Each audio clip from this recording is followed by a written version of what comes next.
Innal hamdalillah nahmaduhu wa nasta'inuhu wa nastaghfiruh wa na'udzu billahi min shururi anfusina wa min sayyiati a'malina. May yahdihillahu fala mudilla lahu wa may yudlil fala hadiya lahu. Asyhadu an la ilaha illallah wahdahu la syarika lahu wa asyhadu anna Muhammadan abduhu wa rasuluh.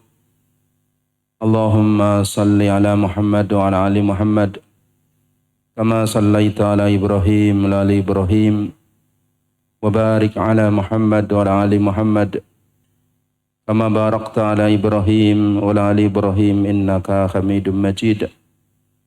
Fa inna asdaqal hadits kitabullah wa khairal hadi hadi Muhammadin sallallahu alaihi wasallam wa sharral umuri muhdatsatuha wa kullu muhdatsatin bid'ah wa kullu bid'atin dhalalah amma ba'd. Kaum muslimin wal muslimat, para sahabat, para pendengar Radio Mas FM di mana saya berada. Alhamdulillah pada pagi hari ini Allah Subhanahu wa taala mengumpulkan kita di salah satu rumah di antara rumah-rumah Allah Subhanahu wa taala di Masjid Al-Hidayah Sragen, yang semoga menjadi sarana kita selalu mendapatkan hidayah taufik dari Allah Subhanahu wa taala. Adapun kajian kita pada pekan Ahad ini insyaallah kita akan mulai mengkaji satu kutaib kitab kecil yang berjudul Al-Islamu Dinun Kamil. Islam adalah agama yang sempurna, yang mana ini adalah ceramah dari seorang alim, yaitu Al-Alamah Syekh Muhammad Al-Amin bin Muhammad Al-Mukhtar Shinqiti rahimahullahu ta'ala. Beliau salah seorang ulama yang sangat terkenal dan banyak karya-karya tulis beliau, dan riwayat hidup beliau bisa dilihat di Wikipedia. Kelahiran beliau, di kota beliau, belajar beliau, guru beliau, ya, bisa lihat di sana. Juga murid-murid beliau. Bahkan kalau kita baca murid-murid beliau kita akan kaget mungkin, karena sebagian kita mungkin nggak pernah dengar nama ini. Di antara murid beliau adalah Syekh Abdul Aziz bin Abdullah bin Bas. Di antara murid beliau adalah Syekh Muhammad bin Shalih Utsaimin. Di antara murid beliau adalah Syekh Bakar Abu Zaid. Dan para ulama besar negeri Saudi itu banyak mengambil ilmu dari beliau rahimahullahu ta'ala. Dan beliau termasuk pendiri Universitas Islam Madinah bersama mufti Saudi di waktu itu Syekh Muhammad bin Ibrahim. Juga beliau anggota Hay'ah Kibaril Ulama dan lain-lain dari jabatan yang beliau emban yang menunjukkan tentang ilmu beliau. Beliau dikenal sebagai seorang ahli tafsir dan dibuktikan dengan karya tafsir beliau yang bernama Adwaul Bayan. Tetapi sayang tafsir tersebut belum selesai, namun beliau sudah wafat rahimahullahu ta'ala sampai sekitar surat Al-Hasyr yang beliau tulis. Itu pun tidak semua ayat beliau jelaskan, tetapi beliau pilih ayat-ayat tertentu.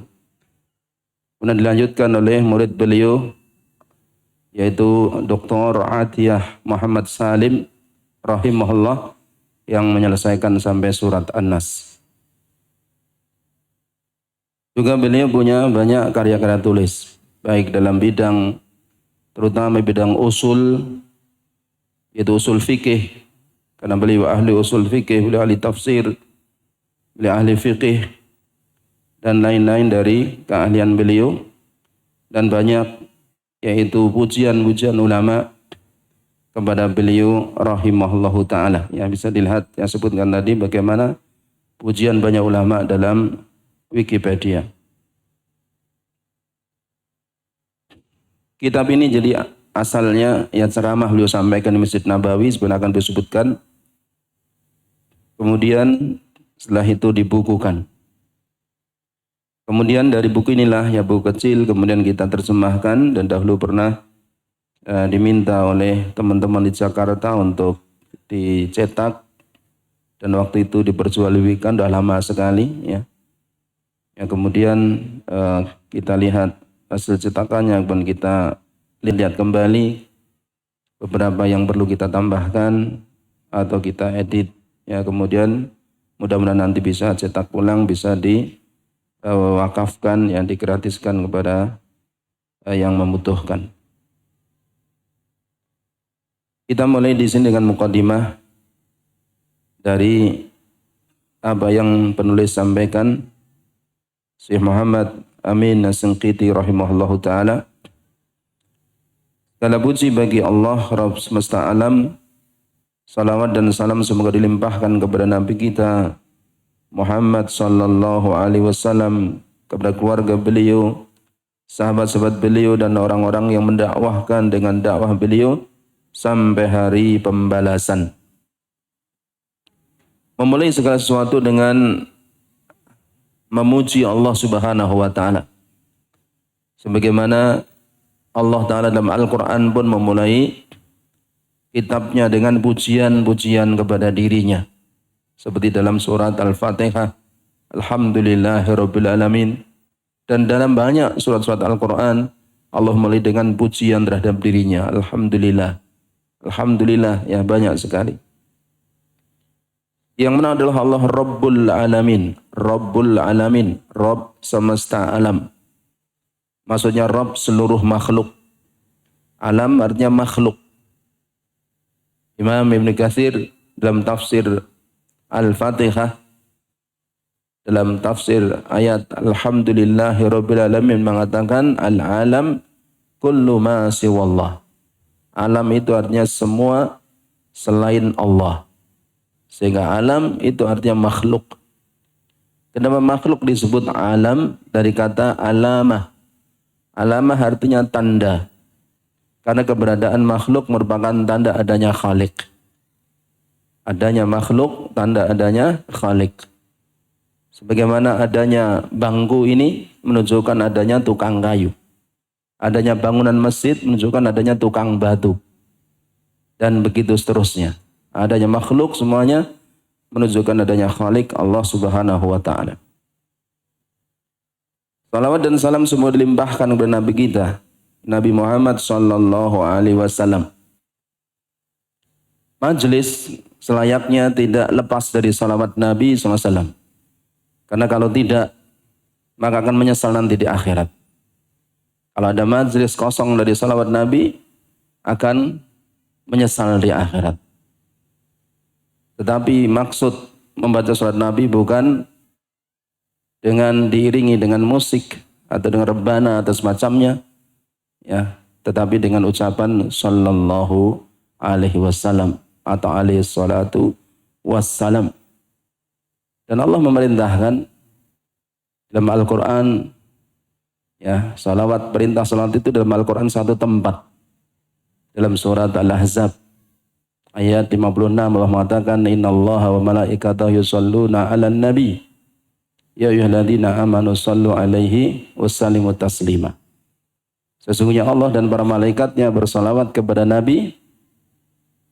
Wahai orang-orang yang beriman, bersalawatlah kepadanya dan ucapkanlah salam dengan sebenar-benarnya. Diperintah salawat kepada Nabi dalam Al-Quran ada di satu tempat. Satu ayat dalam Al-Quran. Tetapi kalau perintah sholat banyak sekali. Banyak sekali. Sebagian kaum muslimin sangat mengagungkan sholawat, kemudian meremehkan sholat. Dengan sholawat, perintahnya dalam Al-Quran cuma satu kali. Ya. Dalam Al-Quran perintah sholat 5 waktu banyak sekali. Tapi ini malah kadang dilalaikan. Tentang sholat jamaah, tentang tata cara sholat, menegakkan sholat kadang dilalaikan. Dan Allah memerintahkan untuk menggabungkan salawat dengan salam untuk Nabi Muhammad sallallahu alaihi wasallam. Maka kita katakan alaihi salatu wassalam atau sallallahu alaihi wasallam. Semoga salat dan salam dilimpahkan ke beliau. Juga kepada keluarga beliau, sahabat-sahabat beliau dan orang-orang yang mendakwahkan dengan dakwah beliau sampai hari pembalasan.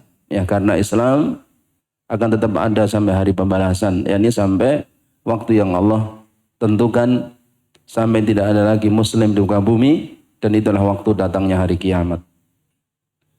Amma ba'du, adapun setelah itu, ini adalah ceramah yang aku sampaikan di Masjid Nabawi karena permintaan Raja Maghrib Maroko. Dari Syekh Muhammad Amin bin Muhammad Mukhtar As-Sinqiti rahimahullah. Beliau dari Sinqit, yaitu negara Mauritania dari Afrika. Dan beliau pernah menjabat sebagai mufti di sana.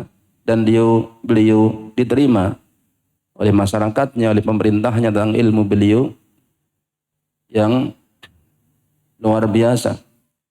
Pada saat itu beliau berhaji ke Saudi, kemudian diketahui para ulama Saudi, kemudian beliau diminta tinggal di Saudi, bahkan beliau diberi kewarganegaraan Saudi oleh pemerintah Saudi. Mulailah beliau menetap di Saudi sampai wafatnya rahimahullahu ta'ala.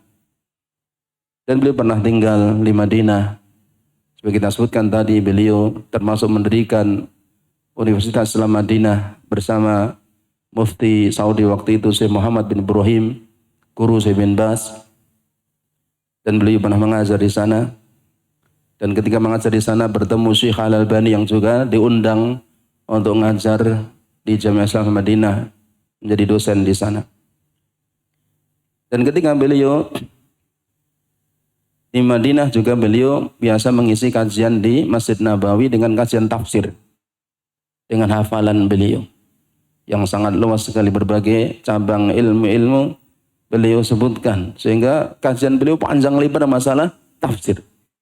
Dalam berbagai ilmu beliau sebutkan, ya, dalam masalah lughahnya, dalam masalah sejarahnya, syairnya, semuanya beliau sebutkan. Sampai sebagian ada yang mengusul, Syekh terlalu panjang sih, tafsir Anda terlalu panjang.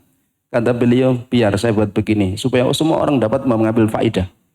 Orang yang ingin mengambil faedah fikih, mengambil fikih, lughah bisa lughah, tafsir bisa tafsir, semua bisa mengambil faedah. Itu memang luar biasa. Kemudian setelah itu beliau tadi membukukan tafsir beliau, tapi beliau pilih-pilih, tidak semua ayat. Ada yang tafsirnya ringkas, ada yang tafsirnya panjang, ada yang sangat panjang lebar sekali. Bahkan saya pernah membaca beberapa ayat itu sampai tafsirnya itu nggak selesai karena bosan. Karena panjang sekali, saya bosan. Ya, jadi membaca saja, ya itu sampai nggak selesai. Bagaimana dengan yang menulisnya? Beliau diminta, ya, untuk ceramah ketika kedatangan Raja Maghrib atau Maroko di Saudi. Ya, kita tahu sekarang ini Maroko atau Maghrib sedang ada bencana, ya, gempa di sana. Ya, mungkin 3.000 lebih yang meninggal dengan sebab gempa tersebut. Semoga Allah mengampuni kaum muslimin yang terkena dampak di sana dan memberikan kesabaran kepada mereka. Sebagian saudara-saudaraku meminta kepadaku agar ceramah ini dibukukan dan disebarkan. Maka aku menyambut permintaannya dengan harapan semoga Allah memberikan manfaat dengannya. Ini jadi hasil ceramah. Dan kita lihat masalah isinya luar biasa. Seceramah. Semua dengan hafalan beliau. Karena memang beliau dikenal sangat luar biasa hafalannya. Ya, dan itu sampai sekarang orang-orang Mauritania, ya, orang-orang Sinqit itu belajarnya memang banyak dengan hafalan. Sampai sekarang antum kalau lihat di antara video-videonya, mereka belajar agama itu dengan menulis di papan, di kayu. Ditulis ilmunya, kemudian harus dihafal. Setelah hafal, dihapus, ganti yang lain harus dihafal. Kalau belum hafal, nggak dikasih ilmu baru. Sehingga mereka semua dengan hafalan. Ya, saya pernah lihat videonya, antum bisa lihat, bisa cari. Ya, tentang belajar mereka, Masya Allah. Ya. Masjidnya masih tanah, dibuat dari tanah. Lantainya masih tanah. Ya, kemudian bukunya papan kayu. Ya, cuma satu. Ya, ditulis di sana Dia hafal, disetorkan kepada syekhnya. Udah hafal nanti ganti yang lain lagi. Hafal, disetorkan. Bukunya cuma satu, kayu. Satu papan itu. Ya. Jadi nggak berlembar-lembar, satu saja. Ya tapi hasilnya sampai sekarang dikenal ya kaum muslim di sana jago-jago hafalannya. Kemudian beliau memulai dengan firman Allah Ta'ala dalam surat Al-Ma'idah. Ayat yang ketiga. Allah berfirman, Al-yawma akmaltu lakum dinakum. Pada hari ini aku telah sempurnakan untuk kamu agama kamu. Watmamtu alaikum ni'mati. Dan telah kucukupkan kepadamu nikmatku. Waraditu lakumul Islam madinah. Dan telah kuridhai Islam itu jadi agamamu. Beliau mengatakan yang dimaksudkan pada hari ini adalah hari Arafah. Tanggal 9 Dzulhijjah tahun 10 Hijriah. Ya dalam kurung ini ya tambahan dari saya. Yaitu pada hari Jumat pada Haji Wada. Pada Haji Wada. Ayat yang mulia ini turun ketika Nabi SAW sedang wukuf berhenti di padang Arafah. Pada waktu sore hari, pada waktu sore di hari itu. Dan beliau hidup setelah itu 81 hari. Setelah turun ayat tersebut, beliau hidup 81 hari. Yang kemudian beliau wafat setelah itu sallallahu alaihi wasallam. Ini ayat yang sangat agung. Ayat yang Allah turunkan di tempat yang mulia, di padang Arafah, di hari yang mulia, di hari Arafah, hari yang Allah membanggakan kepada para malaikat di saat itu. Kemudian menyebutkan tentang nikmat-nikmat yang besar kepada kaum muslimin. Kemudian Syekh mengatakan di sini, dalam ayat ini Allah telah menjelaskan bahwa Dia telah menyempurnakan agama kita untuk kita. Allah telah menyempurnakan. Ya, ketika turun ayat tersebut. Berarti sebelum itu memang belum sempurna. Sebelum itu memang belum sempurna. Ya, sehingga syariat memang turun itu berangsur-angsur. Berangsur-angsur. Oleh karena itulah ada satu cabang ilmu yang disebut dengan tarikh tasyri' Islami. Tarikh tasyri' Islami.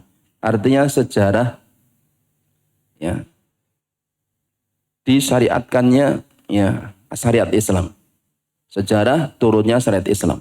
Ada sejarahnya, ada urut-urutannya. Ya dan itu bagi orang yang ingin memahami hukum-hukum harus tahu seperti itu. Karena kalau tidak akan bisa jadi salah paham terhadap beberapa ayat Al-Quran dan itu terjadi. Itu terjadi. Seperti contohnya umpamanya pengharaman khamr.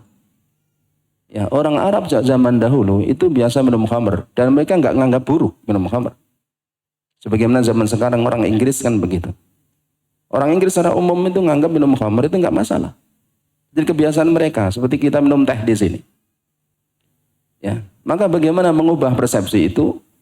Sedangkan mereka biasa minum khamr, maka Allah tidak langsung mengharamkan. Ya, sebagian ulama mengatakan ada 4 fase pengharaman khamr. Yang terakhir Allah haramkan dengan tegas. Sebelumnya enggak.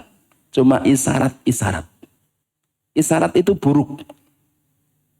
Sehingga di waktu fase-fase sebelum terakhir itu sahabat masih minum khamr.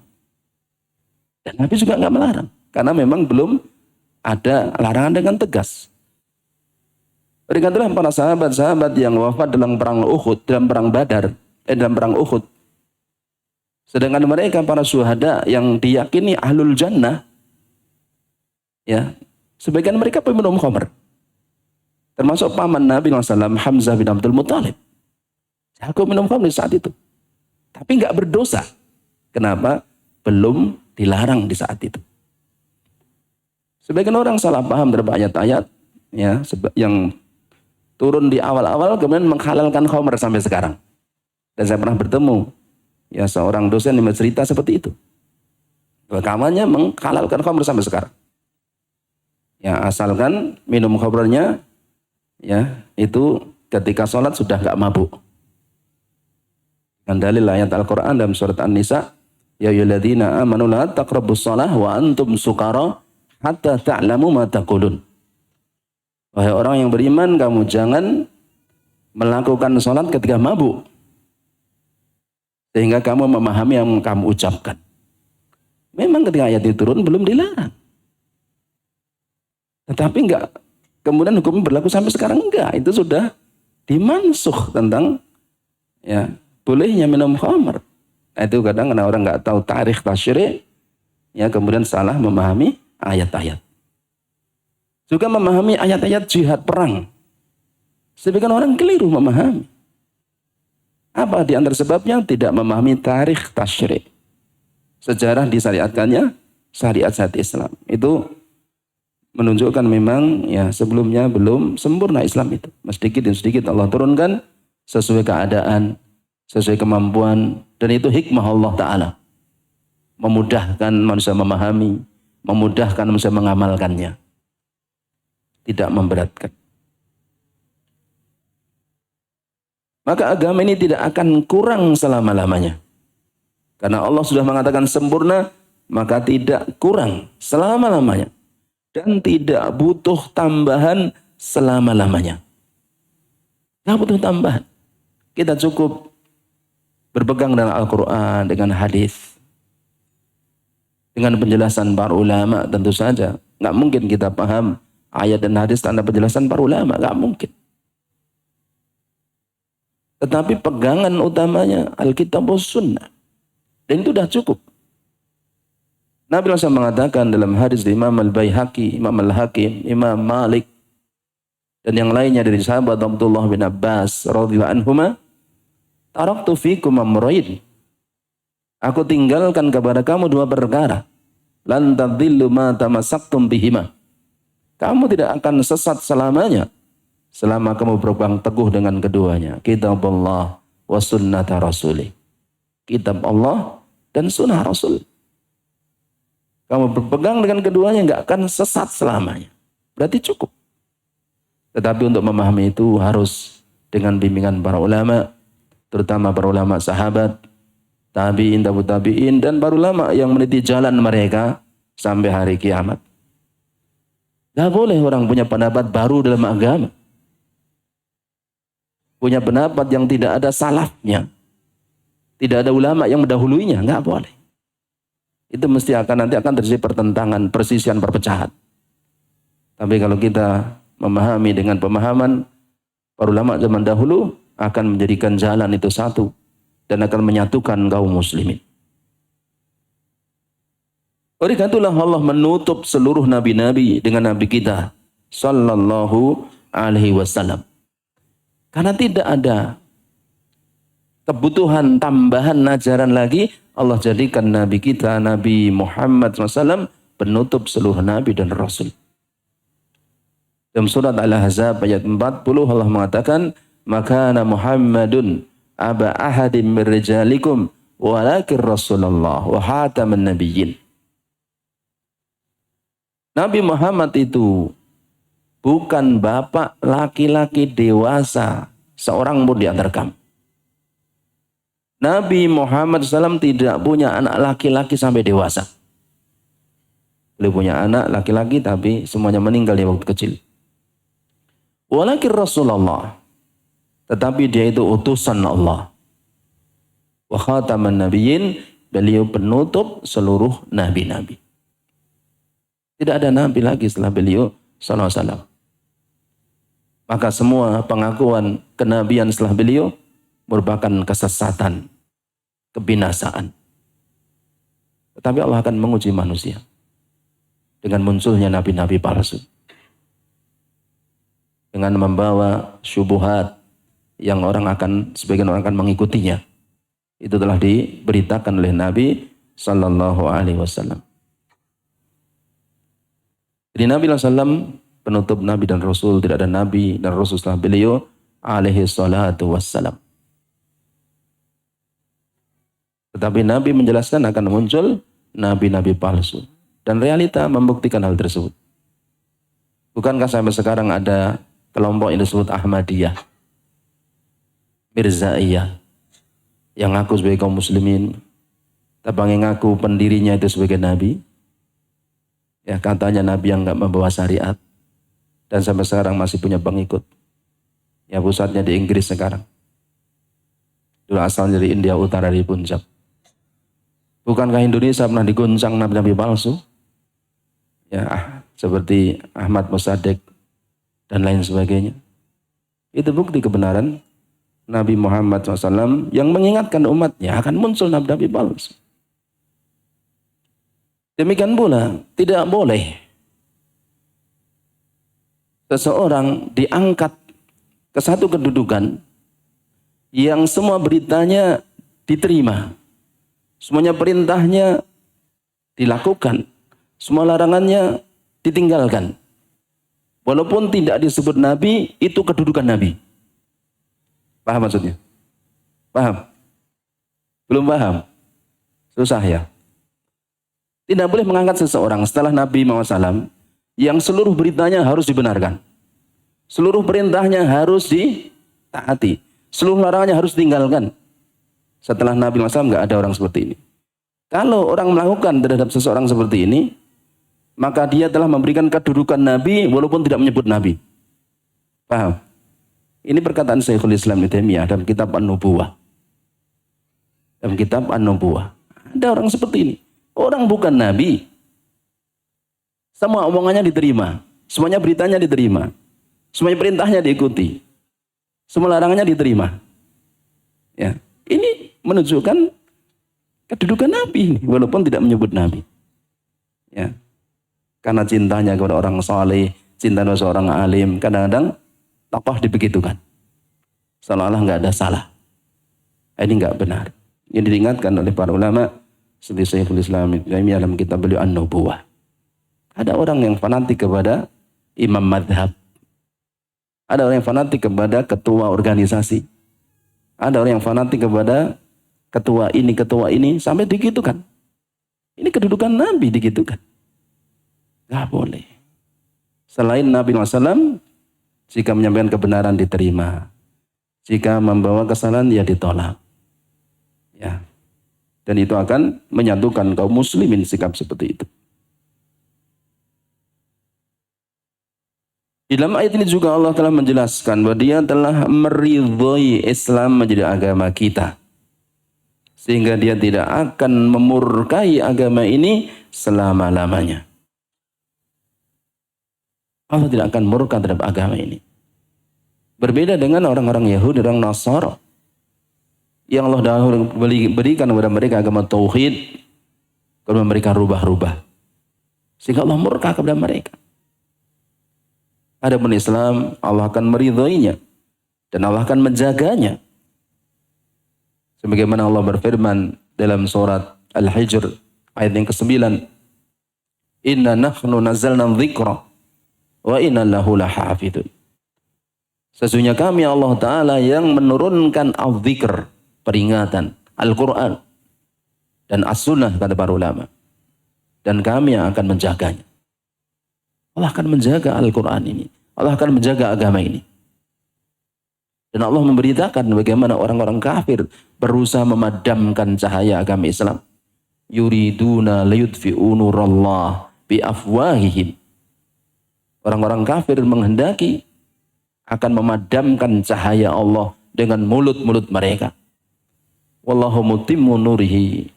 Tetapi Allah akan menyempurnakan cahayanya walau karihal kafirun. Walaupun orang-orang kafir tidak menyukai. Kalau kita lihat apa yang Allah beritakan sesuai dengan kenyataan. Bagaimana musuh-musuh Islam berusaha memadamkan agama ini. Menyebarkan kebencian terhadap agama ini. Merusak nama baik agama ini. Sehingga banyak orang membenci agama ini tapi nggak tahu tentang agama ini. Membenci kaum muslimin dan nggak tahu bagaimana keadaan kaum muslimin sesungguhnya. Ketika mereka mau belajar Al-Quran, menyelidiki Al-Quran, maka banyak Allah bukakan hati mereka. Sehingga mereka akan menerima agama ini walaupun dengan berkorban kesenangan dunia yang mereka miliki.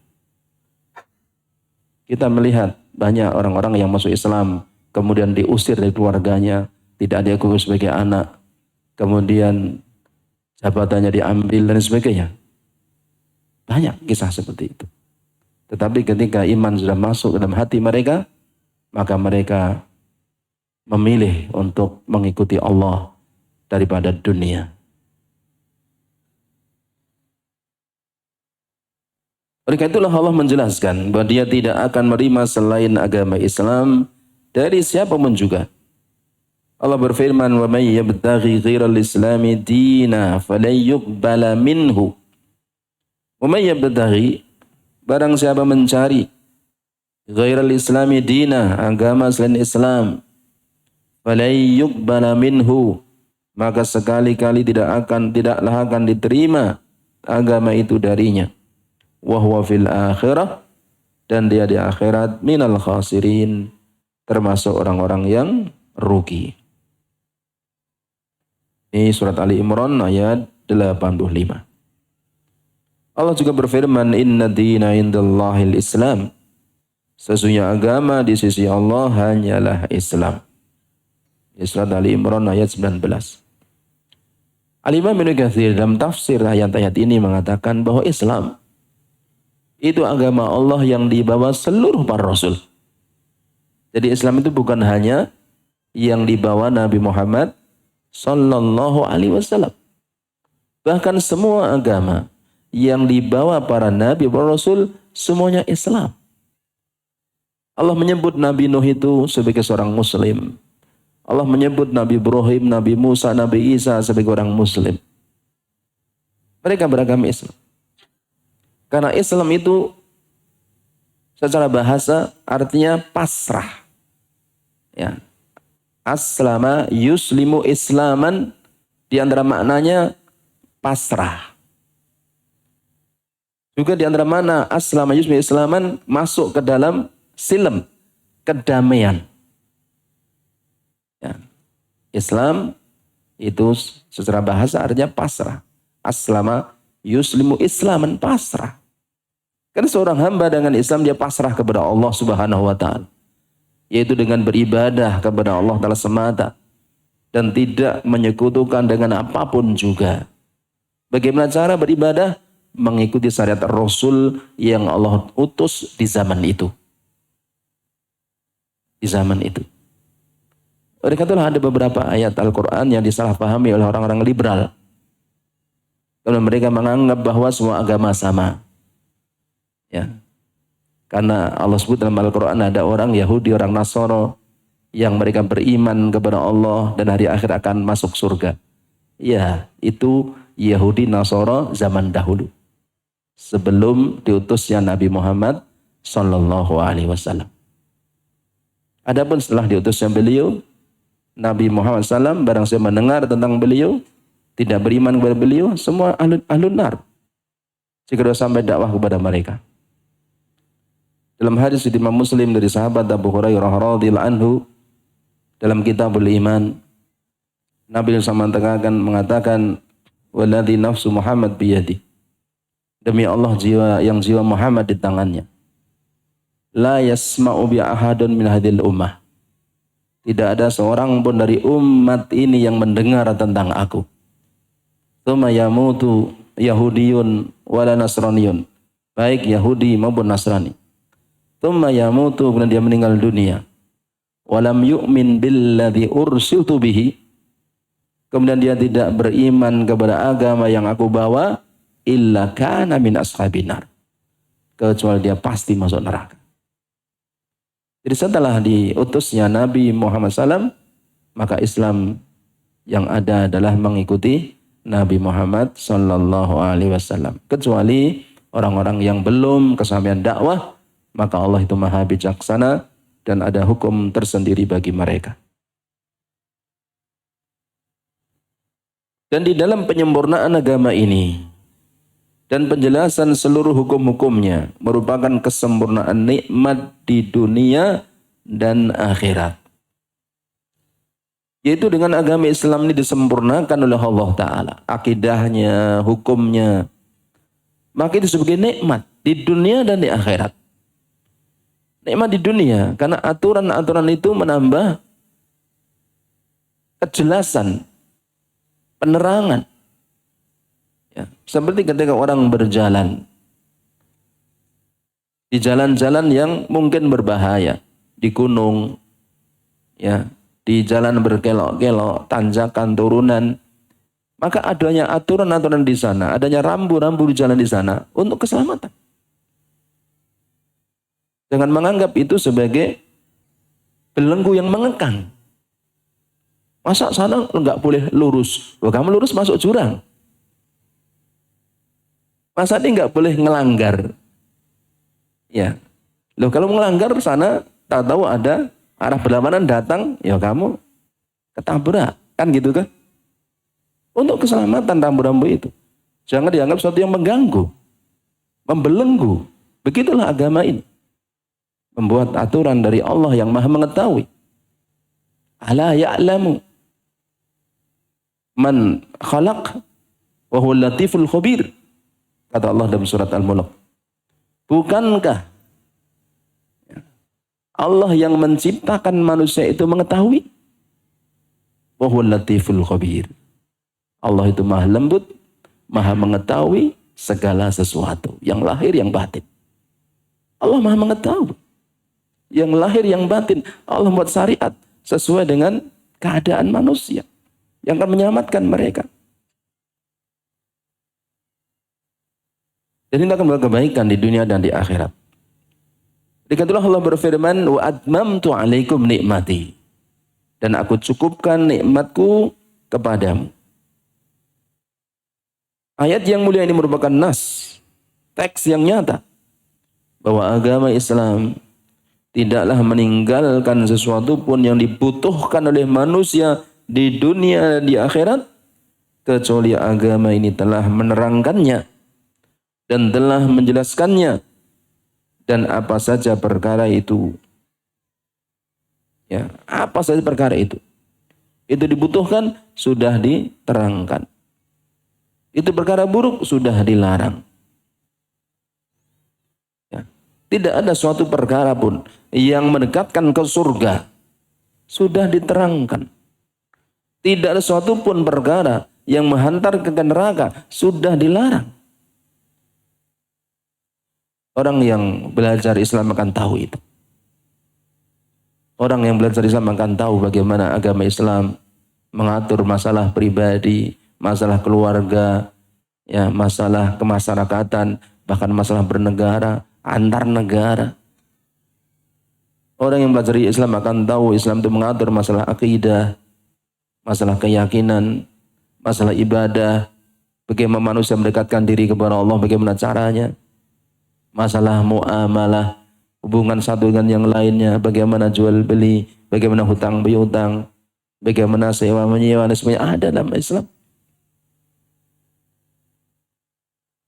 Bahkan dalam perkara-perkara yang mungkin kita nggak pernah menyangka sebelumnya. Ya, sejak mulai bangun tidur sampai akan tidur lagi. Bahkan sampai perkara buang hajat. Dijelaskan dalam agama Islam. Perkara yang membawa kebaikan lahir batin. Perkara kesucian lahir batin. Semua dijelaskan. Maka itu semua menunjukkan keagungan agama Islam. Dan begitulah tugas semua Nabi, semua Rasul. Dalam hadis Imam Muslim yang panjang dari sahabat Abdullah bin Amr bin Al-As radhiyallahu anhuma, Nabi SAW pernah bersabda, "Lam yakun nabiyyun min qabli illa kana 'alaiha yadulla ummatahu ila khairin ma ya'lamuhu lahum wa yunzirahum syarra ma ya'lamuhu lahum." Tidak ada nabi sebelum aku kecuali merupakan kewajiban dia memberikan petunjuk terhadap kebaikan yang dia ketahui untuk umatnya, dan memberikan larangan terhadap keburukan yang dia ketahui terhadap umatnya. Itu semua tugas Nabi, tugas Rasul. Maka bagaimana dengan Rasul yang terakhir, Nabi yang terakhir, lebih lengkap penjelasannya, lebih sempurna penjelasannya. Semua kebaikan dijelaskan, semua keburukan dah dijelaskan. Kemudian tinggal orang memilih jalan. Orang punya akal. Saya akan jalannya akan menuju surga, jalan menuju neraka, ini menuju kebaikan, menuju kepada kecelakaan. Silakan pilih, orang punya akal. Sudah dijelaskan. La ikraha fiddin. Tidak ada paksaan dalam masuk agama Islam. Tapi semua sudah dijelaskan. Semua Nabi menjelaskan seperti itu. Nabi Muhammad SAW juga menjelaskan. Semua sudah jelas. Gamblang, lengkap. Kemudian beliau mengatakan, rahimahullahu ta'ala. Untuk itu, kami menyampaikan contoh. Yaitu contoh bahwa Islam sudah sempurna. Dengan penjelasan 10 masalah-masalah besar yang merupakan topik pembicaraan dunia. Bukan berarti Islam hanya membahas 10 ini, enggak. Tapi ini beliau secara contoh. Beliau berikan contoh, ya dalam ceramah. Ya. Kalau enggak dibatasi kan sehari semalam pun enggak selesai. Ya. Beliau ceramah, beliau ada raja yang hadir, ya berhaji, kemudian ya beliau sebagai seorang alim dari Afrika, sama-sama Afrika. Rajanya dari Afrika, dari Maroko, beliau dari Mauritania, dari Afrika juga. Ya minta ceramah di hadapan raja, ya beri ceramah. Ya kalau nggak dibatasi ya panjang lebar kan. Beliau sampaikan. Beliau akan berikan contoh 10 masalah-masalah besar yang merupakan topik pembicaraan dunia. Maksudnya perkara besar yang orang-orang membicarakan. Dan sebagian orang bingung dalam masalah ini. Termasuk masalah-masalah di dunia dan akhirat yang menjadi perhatian orang yang pandai. Dan di dalam sebagian masalah, sebagai peringatan yang halus terhadap seluruh keseluruhannya. Maksudnya apa? Dengan 10 poin ini menjadi isyarat terhadap yang lain-lainnya. Wah, Islam memberikan penjelasan yang sempurna dalam segala bidangnya. Dalam segala bidangnya. 10 masalah ini adalah yang bernama tauhid. Tauhid artinya mengesahkan. Yang dimaksudkan adalah tauhid menurut Ahlus Sunnah wal Jamaah. Itu mengesahkan Allah Subhanahu wa taala di dalam hak-hak khususnya, yaitu rububiyah, uluhiyah, al-asma wa sifat. Yang nanti insyaallah akan beliau bahas secara rinci dalam bab ini. Dan kita perlu memahami dengan baik dan benar. Karena orang-orang yang menyimpang dari jalan Islam, dari jalan Ahlus Sunnah wal Jamaah, juga punya istilah tauhid, tapi dengan makna yang berbeda. Istilah tauhid di kalangan orang-orang Jahmiyah, orang-orang Mu'tazilah, itu maknanya menolak sifat-sifat Allah. Menolak sifat-sifat Allah. Pada itu Ahlus Sunnah kekafiran. Bagaimana mungkin berita Allah ditolak? Bagaimana mungkin berita Nabi tentang sifat Allah ditolak? Ya, mereka menganggap kalau Allah punya banyak sifat, berarti Allah Ta'ala itu banyak menurut mereka. Sehingga tauhid itu menolak sifat Allah. Ini penyimpangan. Maka kita harus paham dengan benar. Tidak sembarang orang yang mengatakan tauhid mesti sesuai dengan pemahaman yang benar. Sebagian orang mengatakan tauhid, tapi yang mereka maksud ya, yaitu bahwa wujud ini adalah esa. Gak ada bedanya khalik dengan makhluk. Yang disebut dengan wahdatul wujud. Itu ada pada sebagian orang. Pemahaman seperti itu. Bahkan sebagian mereka menganggap sebagai orang Islam sudah tinggi derajatnya. Dianggap semua yang ada itu sama. Khalik makhluk gak ada bedanya. Dengan demikian khamr dan air gak ada bedanya. Sehingga mereka akhirnya menghalalkan yang haram. Dengan alasan semuanya sama. Itu terjadi. Maka kita harus memahami dengan pemahaman yang benar. Berdasarkan Al-Quran dan hadis. Dan pemahaman para ulama Ahlus Sunnah. Akan dibahas beliau juga masalah nasihat. Maksudnya, bagaimana sih menjadikan orang itu baik? Bagaimana cara nasihat apa yang bisa jadi orang itu baik. Bagaimana prinsipnya? Nanti akan dijelaskan oleh beliau rahimahullahu ta'ala. Kemudian perbedaan antara amal soleh dengan lainnya. Ya. Orang-orang yang memikirkan tentang dunia ini tahu pasti. Dunia ini kan sementara. Semua orang mengaku. Semua orang mengaku. Bahwa setelah kelahiran akan ada kematian. Semua orang mengaku. Hatta orang kafir pun mengaku. Kemudian banyak manusia, tidak semua manusia, banyak manusia mengakui ada kehidupan setelah kematian. Tetapi apa yang bisa membawa kebaikan di sana nanti? Dengan amal soleh, semua mengakui. Tapi apa syarat amal soleh? Ini, kadang-kadang terjadi, orang anggap ini amal soleh, padahal bid'ah. Ini amal soleh, padahal syirik. Paham maksudnya? Ya kan?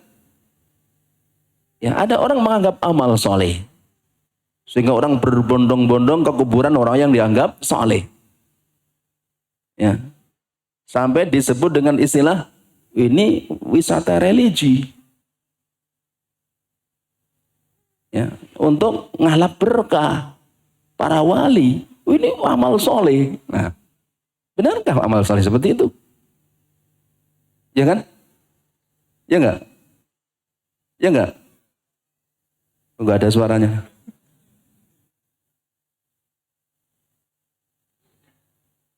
Maka dijelaskan oleh beliau, amal soleh itu apa sih? Orang punya pikiran untuk masuk surga ini caranya begini mamanya. Benar nggak seperti itu? Ya. Saya pernah nyari-nyari di internet. Apa sih syarat masuk surga itu?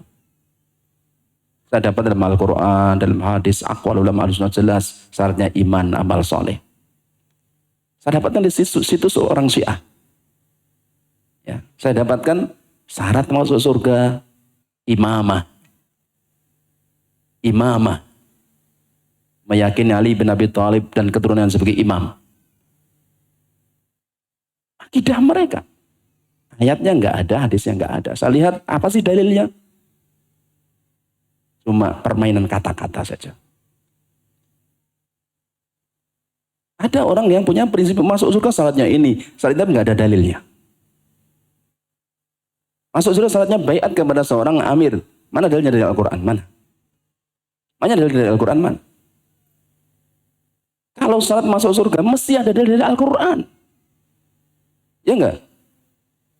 Al-Quran ini kitab yang menjelaskan segala hal yang penting. Masa masuk surga enggak ada dalil dari Al-Quran? Kalau iman, amal soleh, banyak sekali dalam Al-Quran. Banyak banget. Nah, itulah, jadi perlu orang itu tahu ya, sehingga kan bisa membedakan, oh ini amal soleh, oh ini enggak. Walaupun orang anggap amal soleh. Ini perkara besar. Banyak orang tersesat. Ya. Kemudian menggunakan hukum syariat Islam yang mulia. Akan dibahas oleh Syekh bagaimana selayaknya bagi orang yang beriman. Keadilan sosial antara masyarakat. Keadaan sosial antara masyarakat.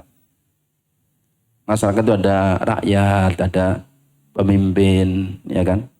Ada anak, ada orang tua, ada suami, ada istri. Bagaimana sih? Islam ada aturannya.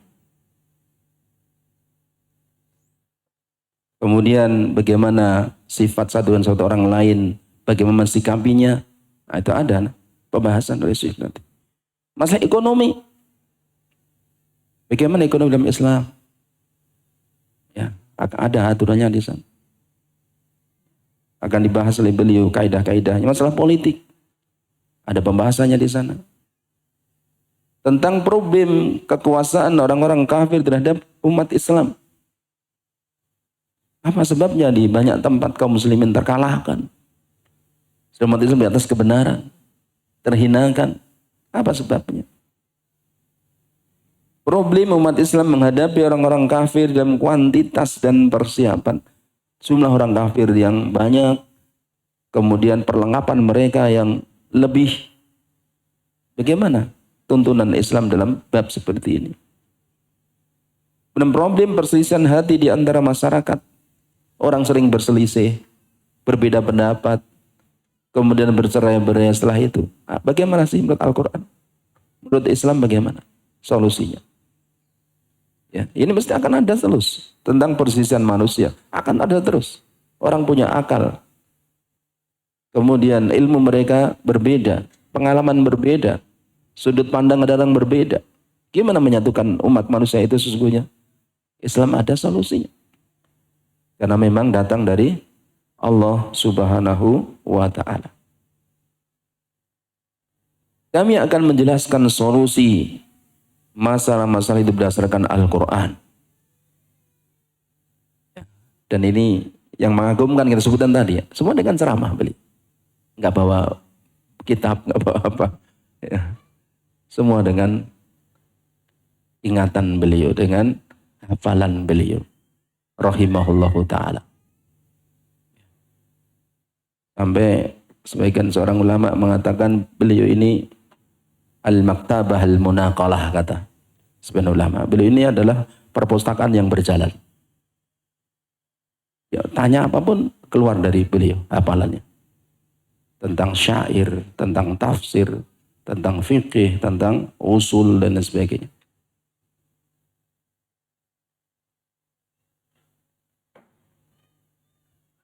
Dan ini merupakan isyarat cepat kepada penjelasan seluruh hal itu dari Al-Quran. Itu sebagai peringatan terhadap yang lainnya. Maksudnya ketika beliau bahas, ya tentu tidak seperti bahas tauhid, namanya tidak kemudian secara rinci, panjang lebar, enggak. Tapi poin-poinnya, sehingga orang paham. Ya karena masalah tauhid secara rinci ya, jadi satu kitab tersendiri. Itu kitab tersendiri. Ya. Syekh Muhammad bin Sulaiman Tamimi, ya, satu kitab At-Tauhid alladzi wa haqqullah 'alal abid. Wali sarah beberapa ulama ada yang salahnya tebalnya sekian, Fathul Majid. Itu semua adalah masalah tauhid saja. Satu kitab saking tauhid saja itu. Ini beliau akan sampaikan isyarat-isyarat, ya, kaidah-kaidah. Dengan ini akan memahami semuanya insyaallah. Juga isyarat bahwa 10 poin ini menunjukkan bagaimana Islam itu sempurna. Bukan hanya dalam 10 poin ini saja, dan yang lain-lain. Dan yang lain-lain. Mungkin demikian ya mukadimah yang kita sampaikan di sini ya. Dari mukadimah beliau rahimahullahu ta'ala. Ya. Dan beliau kalau ingin lihat ya, tadi kita sebut tadi di Wikipedia ada tentang riwayat beliau, ya bisa dilihat di sana. Ya. Dan beliau namanya Muhammad Al-Amin, ya. Nama bapaknya itu Muhammad Al-Mukhtar, tapi beliau juga punya anak yang sama dengan nama bapaknya. Ya. Muhammad Al-Mukhtar bin Muhammad Amin bin Muhammad Al-Mukhtar. Jadi nama boleh punya putra sama dengan nama bapaknya. Jadi orang Arab biasa begitu. Ya. Biasa begitu, namanya Ali, ya, bin Muhammad bin Ali. Jadi nama mbahnya sama cucunya datang sama, itu biasa di Arab. Ya. Biasa. Demikian mungkin yang kita sampaikan pada pertemuan kita kali ini. Insya Allah kita bisa lanjut pada waktu yang lain insya Allah. Ya. Kemudian sebelum kita akhiri, jika ada yang ingin disampaikan, ditanyakan, ya, kami persilahkan jika ada.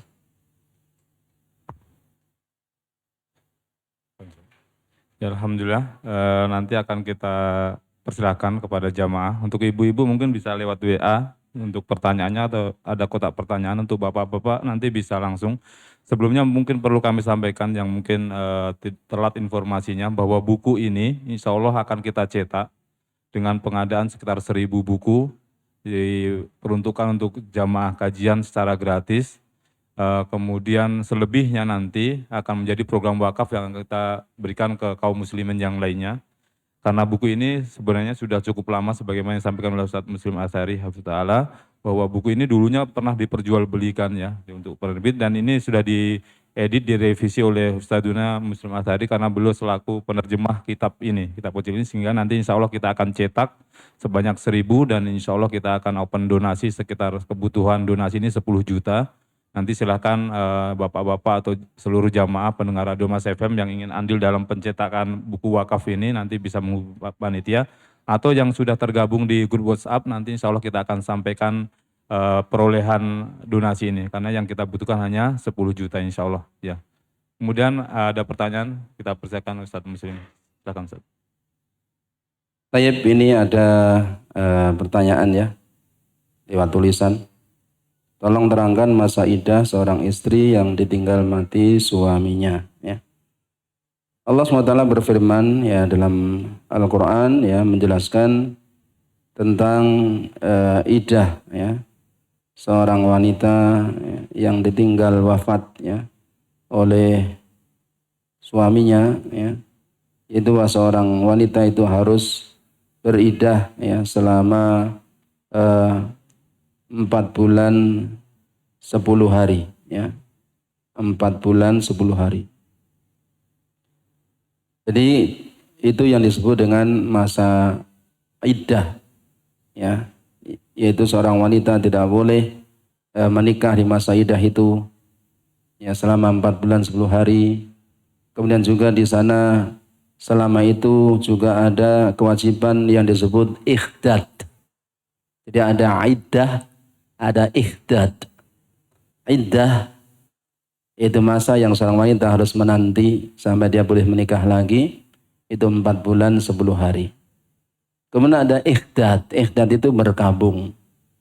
Ya, dan di dalam berkabung ini ada beberapa aturan-aturan seperti pertama dia nggak boleh keluar rumah selama 10 hari, kecuali memang ada perkara yang darurat yang mengharuskan untuk keluar. Kemudian tidak boleh dia berhias, ya, memakai perhiasan semua perhiasan nggak boleh saat itu. Pakai pakaian yang indah-indah selama itu nggak boleh, ya. Itu selama 4 bulan, tidak boleh pakai wewangian, ya, di saat selama itu. Di antara hikmahnya adalah untuk mengetahui apakah rahim wanita tersebut ya itu ada isinya dari suami yang sudah meninggal. Sehingga kosong ya rahimnya, maka biasanya kalau sudah umur 4 bulan kehamilan kan sudah ketahuan. Oh ini apa isi ya, karena waktu itu sudah ditiupkan ruh padanya ya. Kemudian kadang-kadang kehamilan itu mundur sehingga ada tempo 10 hari untuk tempo kemunduran. Sehingga Allah jadikan hal tersebut ya sebagai syariatnya. Ya. Itu tentang iddah wanita yang ditinggalkan oleh suaminya dan kewajiban ikhdad ya berkabung.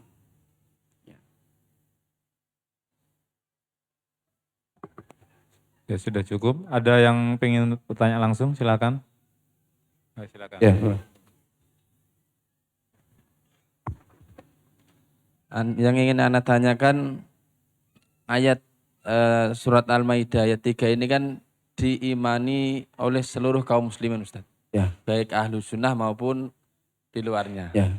Yang menjadi pertanyaan, apa sih motivasi mereka untuk melakukan amalan-amalan baru, yaitu apa sebabnya itu apa gitu. Padahal kan ini tidak dikerjakan oleh Nabi SAW gitu. Sebab-sebabnya gitu. Barakallahu. Sebab-sebabnya mereka ingin kebaikan biasanya. Mereka ingin kebaikan, ya. Jika mereka menginginkan kebaikan, sebagaimana disebutkan oleh Imam Asy-Syatibi rahimahullahu taala ketika beliau menjelaskan makna bid'ah, ya. Itu beliau menyebutkan tentang makna bid'ah, ya. Disebutkan itu mubalaghah, di antara sebabnya mereka mubalaghah fi ta'abbud, berlebih-lebihan di dalam beribadah. Jadi mereka ingin mendapatkan lebih.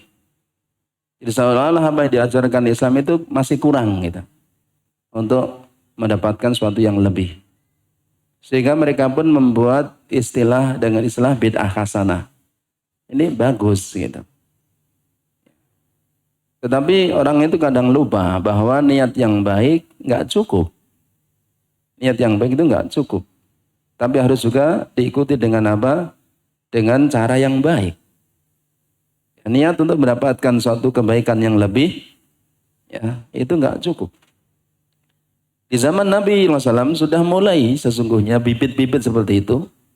Tetapi oleh Nabi kan langsung di-cut. Nggak berkembang.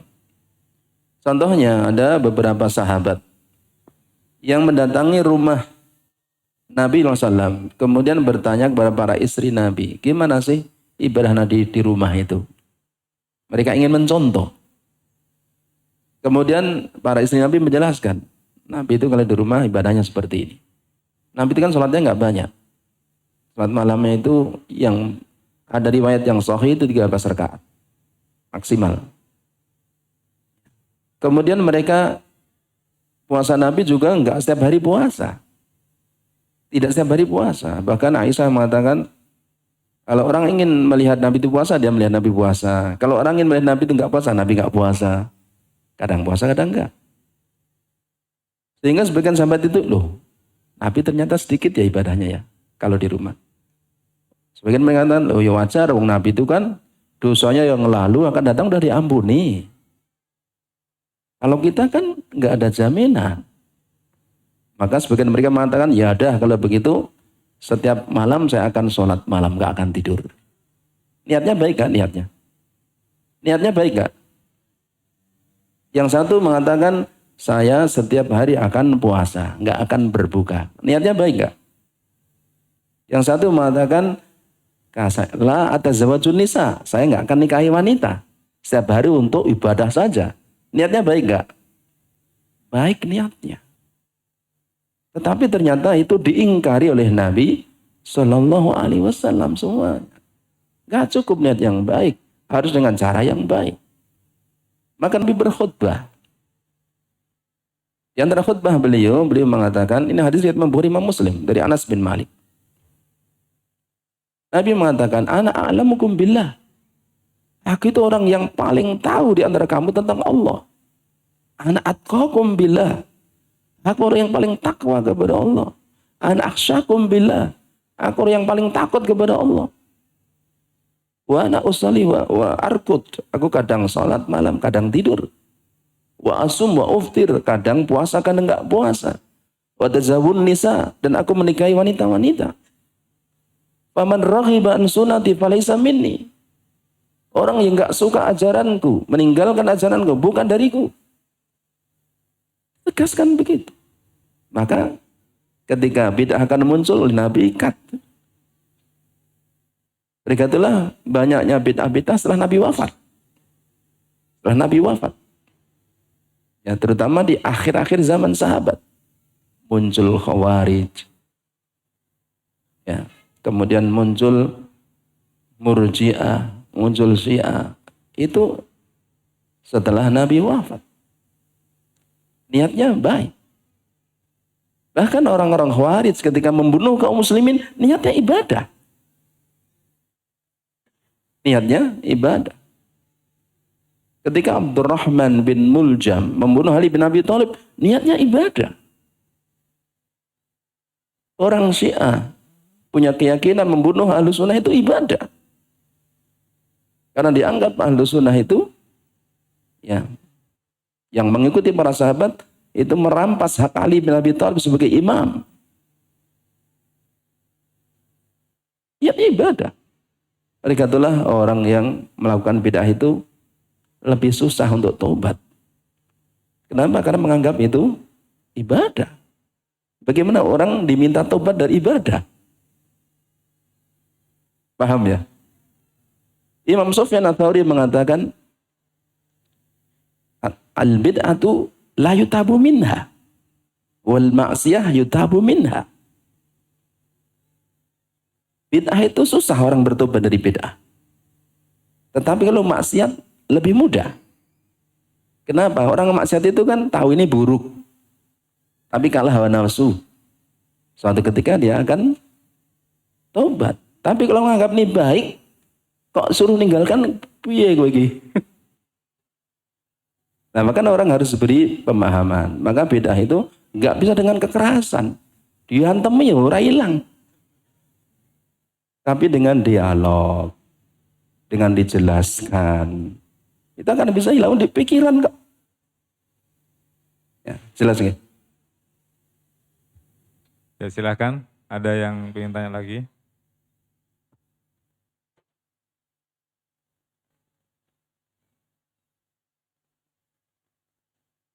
Gak ada ya? Di WhatsApp. Oh ada ini Ustaz, di WhatsApp ada satu pertanyaan. Saya bacakan Ustaz ya. Ada pertanyaan lewat WhatsApp ini. Ada satu kaidah bahwa hasil ijtihad tidak bisa dibatalkan dengan ijtihad lain. Tapi ada satu ormas yang menyatukan bahwa ijtihad bisa menyatakan mungkin di sini. Tapi ada satu ormas yang menyatakan bahwa ijtihad bisa dibatalkan dengan ijtihad baru yang lain karena manusia berkembang.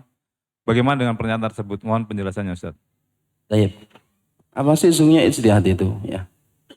Ijtihad itu ada seseorang berusaha mencari kebenaran dalam satu permasalahan yang tidak ada dalil dari Alkitab wa Sunnah yang dia dapatkan.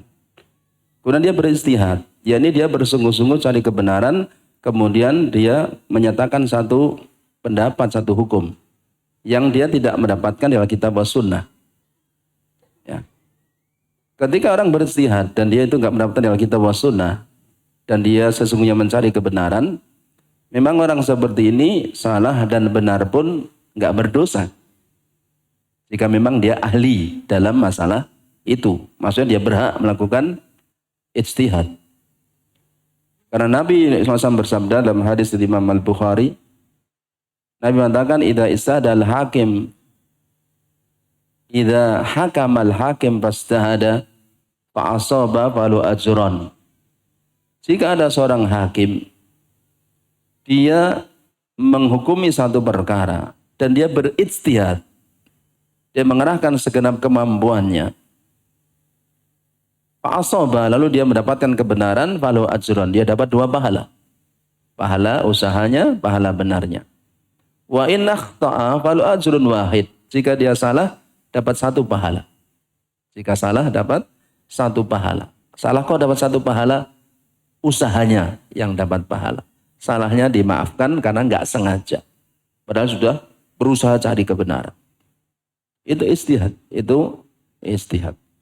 Tetapi umpamanya orang berijtihad, ternyata orang lain dapatkan dalil Alkitab wa Sunnah umpamanya. Ya, maka ijtihad tadi enggak bisa diterima, bisa dibatalkan dengan pendapat yang minta Alkitab wa Sunnah. Bahkan ijtihad ini enggak bisa dipakai lagi sehingga para ulama mengatakan la ijtihada ma'an nas. Kalau sudah ada nas, orang enggak boleh lagi berijtihad. Semua harus mengikuti nas Alkitab wa Sunnah. Kemudian apabila seorang berijtihad, ya, kemudian ternyata masalah itu ada permasalahan lagi yang lain.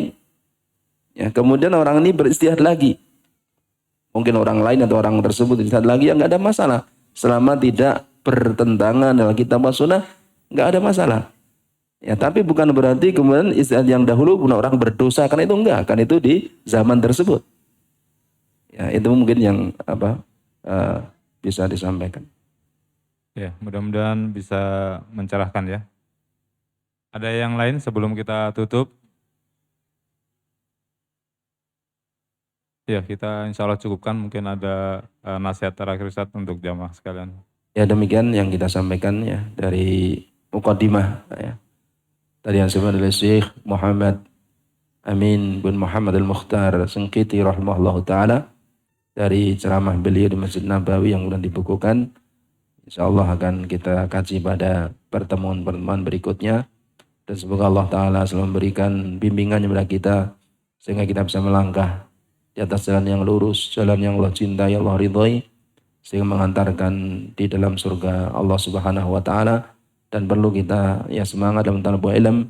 Karena banyaknya subuhat, ya banyaknya hal-hal yang gak benar yang beredar. Apalagi di zaman sekarang semua terbuka, semua orang bicara.